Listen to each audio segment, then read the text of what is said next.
What's up, you guys? It's Ari. Welcome back to my channel, or if you are new, hello and welcome to my channel. I hope you like this video and it encourages you to subscribe. What is up today? As you saw from the thumbnail and the title, we are going to be doing a video that I think is going to be pretty fun, and that is answering your guys' assumptions about America. So if you don't know who I am and this is your first time on my channel, or if you just need a refresher, I am an environmental activist. I'm struggling with my words today. I'm a climate and environmental activist, and mainly on Twitter, but also on like Instagram and Facebook. I hate Facebook. I have a following / I follow a lot of international people, a lot of people from the UK. I have a buddy old pal named Kyle, hi Kyle, from Scotland, which I think is pretty nifty. So I know / a lot of people know me, a lot of people from abroad. And I sometimes get messages from people on Twitter or Instagram asking me things about America, and it's usually really funny. Like, people will just like message me a news article about something that Trump did, and they'll be like, why did he do that? And I'm like, I don't know. I don't know. Like, just, I get a lot of questions from people about America or Americans, saying like, why does America do this, or do Americans really do this? And so I thought it would be fun to, instead of doing the normal like answering your assumptions about me thing, do answering your assumptions about Americans and America. So I'm trying not to have a super long intro, we'll jump right into it, but I do have to add this quick disclaimer. I am answering every single question / assumption that I got. I did not censor any of them. There was one I did not understand what it was asking at all, so I'm not doing that because I just didn't understand it. But other than that one, I did not censor any of these, so if you get triggered, these are not my questions. They are genuine questions from people who follow me on Twitter who live abroad. Okay, so don't get triggered. They're not my questions. I'm just answering them. Also, this video is going to include things like gun control, because when other people outside of America think of America, apparently they think of like guns and obese people is what I got from these questions. So yeah, trigger warning, don't get mad about it. You know what, if you do, I don't really care. You decided to keep watching the video, so. And I have notes here, A, because I wanted to use this to like have my list of questions, and B, because I did research on some of these for you guys. Okay, really sorry about that long intro. Let's get into the video. Okay, the first assumption was most Americans don't have a passport. So I found that kind of random, but apparently that was an assumption. And according to my research, about 42% of Americans have a passport. So yes, most Americans do not have a passport. I don't know why. I don't know if in other countries everyone has a passport. I don't have a passport. I've never traveled outside of the United States. You have a million different kinds of bread offered at sandwich shops, which you probably don't call sandwich shops. I don't know what a sandwich shop is in a different country, but in America, we just call those Subway. Subway, eat fresh. I mean, I'm sure there's like sandwich shops other than Subway, I'm sure. I've never seen a sandwich shop other than Subway. Sometimes in grocery stores, like nice grocery stores in like small towns, they'll have like a deli area that you can probably buy a sandwich at. I don't really know. But I mean, yeah, Subway has a lot of bread types. They have like 5 or something. I don't know. I'm allergic to bread, so I don't eat at Subway anymore. Where I work at a smoothie shop, but we also offer food. We have, I wrote it down, hold on, how many? We have 4 kinds of bread where I work, but they're like all for, you don't get to choose really. Like, you just buy a food item and it comes on whichever bread that we have, but the different items have different bread. This was my personal favorite question. It says, can I just ask why? Or is that too broad of a question? That is not too broad of a question. And I really wish I could tell you why, but I can't. I just don't. Why? My paper's wet. It was just on my leg. Is it? I'm inside. It's not raining. Okay.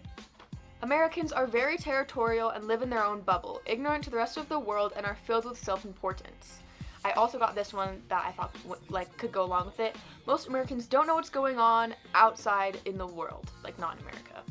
With that one, it's definitely an opinion. It's not like a fact. I can't be like, well, studies show that Americans are very ignorant and territorial, and I mean, I'm sure I could somehow find some study that says something, but I feel like that's mostly an opinion.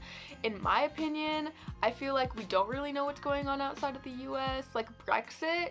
Like, I wonder what percentage of Americans know what Brexit is or have an opinion on Brexit, because that just doesn't involve us. I'm sure there will be consequences of it that will involve us in a way, but like, we don't know what Brexit is. We don't know who the prime minister or president or do places still have kings, like actual kings? See, I don't even know that. Anyways, we don't know like the governing bodies of other countries. We don't know who, like, about their elections really. Like, I think that Americans are kind of, what did you say? You said self-important or ignorant or whatever. Anyway, I feel like that's definitely a little bit true, because like, if it doesn't directly affect us, I feel like we just don't know about it. Like, the only reason I know about elections, the only election I can think of that I really knew about was the Australia election, because I hate their prime minister. I wanted to move there, so I was following their politics, and then they got a new prime minister and he sucks. The South has no concept of what tea actually is. There's sweet tea and iced tea and all this other stuff, but none of it aligns with what non-Southerners consider tea. So tea over here is not like tea in like England. It's not stuff that you like brew up and like drink and like it's like hot and like in a little teacup. I don't know if y'all actually drink out of teacups, but tea is like what you get at like the gas station or like at Starbucks. There's peace tea, which is my personal, I want a peace tea. I might go walk to the store and buy peace tea after this video. Anyways, peace tea, which is my personal favorite, which is like, I don't even know what peace tea is. It's in a can. Same with Arizona iced tea, which is also in a can. Like, those you can get at a grocery store, at a gas station. Kombucha, which is really popular right now, which is disgusting. Kombucha is disgusting. You like kombucha? I love kombucha! Woo, woo, woo, woo, woo. That clip I just inserted, that's Onision, and if you don't know who he is, don't look him up. Anyway, so it's a lot of like, you go to the grocery store or the gas station and you go to like the soda aisle. Do other countries have soda aisles? Like drink aisles? Do you have soda aisles? Comment down below if you have soda aisles where you're from. But yeah, you like go there and then it's like cold and you just drink it out of a can or like a bottle. Yeah, like sweet tea and iced tea comes in a bottle, and then like canned tea. That's weird, actually, saying that out loud, that we have canned tea. Do you guys, that's really strange. But yeah, and then the other kind of tea is like at Starbucks, and I mean most of it's iced tea, but they have like hot tea as well. But yeah. Is it true that Americans routinely do not have kettles? Do you boil water on the hob? So I know some people that have kettles, like my aunt has kettles, but my aunt has all sorts of stuff. I don't know like anyone else who has a kettle. My sister had a friend over and I read them that question and she was like, oh, I have a kettle. So some of us have kettles apparently. It's not like a main household item. Like when you get married and buy a house, or like when you move out, you don't go and like get your pots and your pans and your kettle. Like that's not something that we have really, I guess, but some people have it. And then hob. That is not a word. I don't know what that means here in America. So I looked it up, and apparently it's like a stove, but not like an oven stove, like a stove, like just a stove. Anyway, we do boil water on the stove. That's how we do it. Some of us do it in the microwave. I was not allowed to use the stove, so I used to boil water in the microwave, but now I'm allowed to use the stove because I am not a child anymore. But yeah, we just put water in a pot on the stove, and then you just turn it up until it's boiling. They mostly have a fear of black and brown people. No. First of all, I don't think most Americans are racist. I could be wrong, but I really don't think most Americans are racist. But those that are racist, they're not afraid. They're just ignorant, and they just think that they're better than black and brown people, and they're just white supremacist, and they're just racist. So it's not a fear. It's just people being terrible people. Look at that. You can't even see it, but my eyeshadow was like really cute today, and I was like, oh my gosh, I'm gonna look so cute in this video, and now you can't even see it. They believe God gave them a right to have death weapons. So I assume this is referring to guns. And some people, yes. A lot of the people that are like obsessed with guns are conservative. Again, I said a lot. I didn't say all. This is all like, you know what, if you're mad, come at me. I'm not trying to generalize, okay? But it is mainly conservatives that are really obsessed with like guns and being like, don't take away our guns. And a common thread in conservative people is Christianity, and like very strong religion in Christianity. So it's not like a common American belief like we need to have guns because God gave us the right, but the people that are really obsessed with having a right to a gun are also usually really obsessed with God. So what I'm saying is, your line of thinking makes sense. kind of. My answer is kind of. Yes, I don't know. I have the feeling weapons and war in other people's countries are centerpieces of American culture. Do most Americans even know the names of the countries they're at war with? No. All we know, I mean, I'm sure, like, it's not like they hide it from us, really, but all we know, like, all we're taught in school or all that we ever talk about, like, in the news and the media is anywhere in the Middle East equals bad. Growing up, I was told Afghanistan, Iran, and Iraq. Is it Iraq or Iraq? Because everyone's like Iraq, but in America, I was always taught Iraq. Anyway, those 3 places I was taught, they're all bad. They're all terrorists. That's racism. Thank you, government, for encouraging that stereotype. That was sarcasm, by the way, not actually thinking them. But yeah, like, I was just taught, like, Middle East equals bad. Middle East is terrorists. Middle East is they're all bad, and we're always at war with them, and that was all I was taught. I don't know. I don't even know if we're at war with. I mean, I should know. I should educate myself better. I just haven't thought about it. I haven't thought about who we're at war with. I don't know who we're at war with. Are we even at war with people? I'm sure we're at war with a lot of people. But, like, the only place that I've ever even heard us talk about war with is the Middle East. We don't really learn about current events either in school. We only learn about history. We don't really usually learn about anything that's actually going on. Americans are bad at geography. What you learn at school here is pretty repetitive. Like, once you, like, hit middle school, it's just the same exact thing. You just learn the same exact thing every year. And what I was taught was, like, this is South America.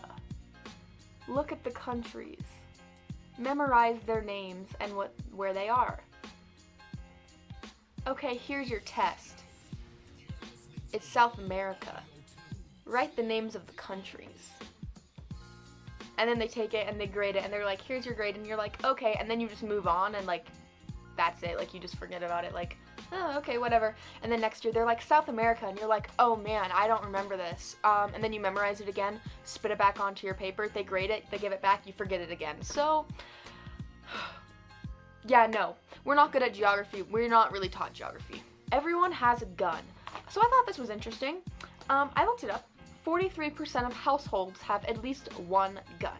So that's not like per person, but it's per household. So like per family that lives together basically has one gun. So almost half of American households have a gun in them. And most people that own a gun own more than one gun. You either don't own a gun or you own multiple guns. Generally, some people just have one. And what really shocked me when I was doing research about this was we have enough guns for every single person in the entire United States, which is, I should have looked up how many people live in the United States. A lot. I know that 3.5% is like 11 million, so 11 million times 3.5. No, wait, that's not how you do math.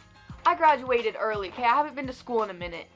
Anyways, we have enough guns for every single American. That is everyone. That's like babies, like newborn babies that were born 2 seconds ago. That's like normal, like functioning adults. That's like me, random teenager. That's like old people. I don't know, everyone. Every single human being in America, citizen, I believe, it's only counting citizens. But anyway, every person in America, including babies, could have a gun. And can you guess how many guns we would have left over if every person in America had a gun? Every single person, no matter if you're 1 year old, 100 years old, everyone had a gun. Every single person. Every person that had any job, any school, any race, any gender, every single American had a gun. Can you guess how many guns we would have left over? I actually want you to pause the video, go down, write a comment with your guess of how many guns we would have left over, and then just like leave your comment, don't post it yet, and then come back and press play, and I'll tell you, and then you can go back to your little comment and be like, wow, that's crazy, or like, oh, I totally got it, or like, I was way off. Okay, ready, pause the video right now. Okay, are you back? If you just didn't pause the video, disappointed in you. The number is 67 million. By the way, this is not including military, any like government, like none of that. This is civilian firearms, meaning like personal guns, okay?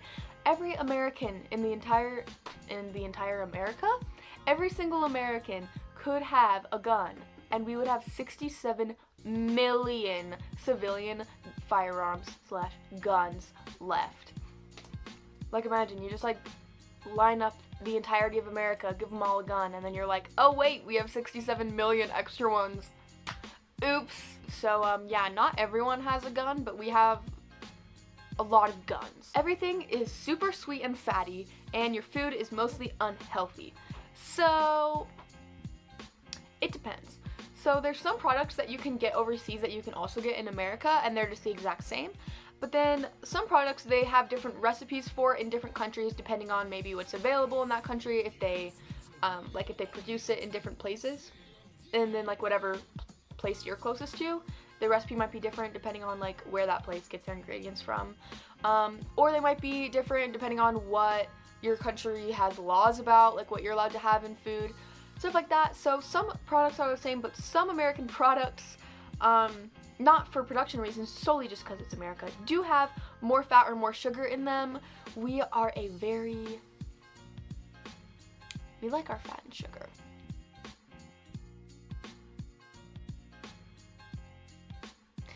But anyway, back to your assumption. Yes, our foods are very sugary and fatty because we are people that we want what we want, and we want it now. And so we want this to taste better. I want this to taste sweeter. I want this to taste better. I want this to, so we just do that without too much regard for our own health. Also, our portions here are apparently huge. I don't know what portions are like in other countries, but I've heard from multiple people that American portion sizes are huge, so that too. Alright, so I did not get through all the assumptions because I've already been filming for quite a long time, and I don't want this to be like an hour-long video because I personally never like to watch hour-long videos. I get bored. So I'm going to leave it there, and then I will make a part 2 of this video and answer the rest of them. So if you asked a question or made an assumption that was not answered in this video, I am definitely going to be answering it in the next video. So make sure that you are subscribed and your notifications are turned on if you do want to see that video. If you made it to this point in the video, I would really appreciate it if you gave it a thumbs up so that I know, and so that I know that you liked the video. It also just really helps me out with my channel if I get thumbs up on it. Also, a lot of trolls, especially on videos like this where I talk about political topics. A lot of right-wingers, including actual Nazis. Yes, I get actual Nazis attacking me. Will like to come to my videos and leave hate comments, and they'll like get all their friends to go to a video and dislike it so that YouTube is like, oh, people hate this video, and then it just messes with the algorithm. So if that happens, which I feel like it might because it's a political video, it would really mean a lot to get some thumbs up to kind of balance it out. If this was your first time watching my channel, I promise I'm not only political. Like, I end up getting political quite a bit because I live in America and things are just tough here sometimes. But my channel is mostly about, I'm an environmental activist. I care about the earth. It's about my lifestyle, random vlogs, funny videos, challenges, all the things, DIYs, hair dye videos. Okay, look, I literally put safety pins in my hair today because I saw it on TikTok and I was like, I'm doing that. But I have a lot of hair dye videos. You can't see it with my hair braided, but I have like a rainbow in my hair.